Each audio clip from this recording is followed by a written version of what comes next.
15 सितंबर को अरविंद केजरीवाल ने मुख्यमंत्री पद से इस्तीफा देने का ऐलान कर दिया था। उन्होंने कहा था कि जब तक जनता नहीं चुनती तब तक वो मुख्यमंत्री की कुर्सी पर नहीं बैठेंगे। उनके इस्तीफे के ऐलान के बाद मंगलवार को विधायक दल की बैठक में आतिशी को मुख्यमंत्री चुना गया। आतिशी विधानसभा चुनावों तक मुख्यमंत्री रहेंगी। दिल्ली में अगले साल फरवरी में विधानसभा चुनाव होंगे। मौजूदा विधानसभा का कार्यकाल 23 फरवरी को खत्म हो रहा है। आतिशी की गिनती केजरीवाल के सबसे भरोसेमंद लोगों में होती है। 2020 के विधानसभा चुनाव में आतिशी पहली बार विधायक चुनी गई थी। तब उन्हें केजरीवाल सरकार में मंत्री पद भी नहीं मिला था। पिछले साल ही उन्हें मंत्री बनाया गया था। आतिशी की केजरीवाल कैबिनेट में एंट्री इसलिए हुई थी क्योंकि कथित शराब घोटाले में मनीष सिसोदिया जेल चले गए थे। बहरहाल अब आतिशी दिल्ली की मुख्यमंत्री होंगी। अरविंद केजरीवाल महज विधायक रह जाएंगे। मुख्यमंत्री पद से हटने के बाद केजरीवाल को मिलने वाली सैलरी और भत्ते भी कम हो जाएंगे।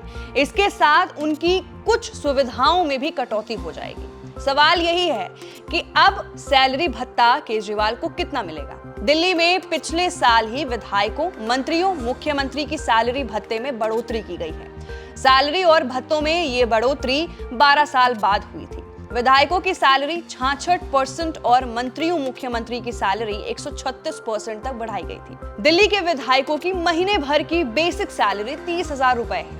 पहले ये 12,000 थी, जबकि मंत्रियों और मुख्यमंत्री की बेसिक सैलरी अब 60,000 रुपए है, जो पहले 30,000 रुपए थी।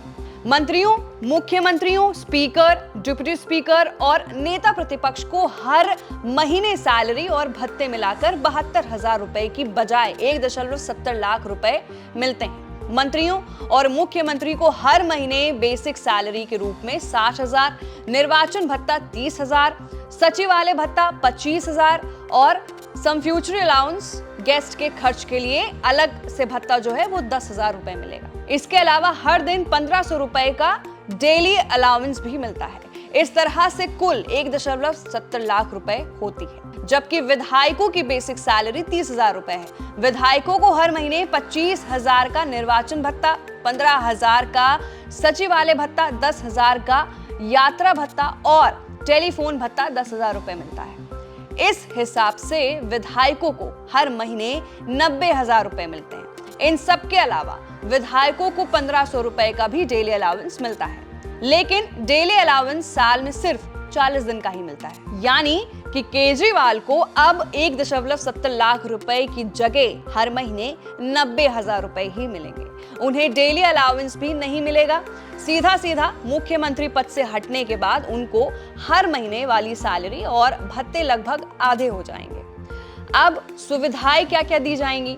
दिल्ली सरकार के मंत्रियों और मुख्यमंत्री को हर महीने चॉपर और सरकारी गाड़ी की सुविधा भी मिलती है। सरकारी गाड़ी में हर महीने 700 लीटर पेट्रोल फ्री मिलता है। अगर मुख्यमंत्री अपनी निजी गाड़ी का इस्तेमाल करते हैं तो उन्हें हर महीने 10,000 रुपए का भत्ता मिलता है, जबकि विधायकों को ऐसी सुविधा नहीं मिलती है। हालांकि उन्हें हर महीने 10,000 रुपए का भत्ता जरूर मिलता है। अब बात यह है, सवाल यह है कि कौन सी ऐसी सुविधाएं हैं जो मिलती रहेंगी। केजरीवाल भले ही अब मुख्यमंत्री नहीं रहेंगे, लेकिन एक विधायक के तौर पर उनकी ये सुविधाएं अब भी जारी रहेंगी। उन्हें अब भी हर महीने 30,000 रुपए डेटा एंट्री ऑपरेटर की सैलरी के लिए मिलेंगे। मुख्यमंत्री और विधायक अपने दफ्तर में डेटा एंट्री ऑपरेटर रखते हैं, जिसकी सैलरी सरकारी खर्च से ही आती है। तो फिलहाल के लिए इस रिपोर्ट में अरविंद केजरीवाल ने मुख्यमंत्री के पद से इस्तीफा दे दिया है। सवाल यह था कि अब उनकी सैलरी कितनी होगी, कौन सा भत्ता, कितनी कटौती होगी, क्या सुविधाएं मिलेंगी, क्या सुविधाएं मिलती रहेंगी।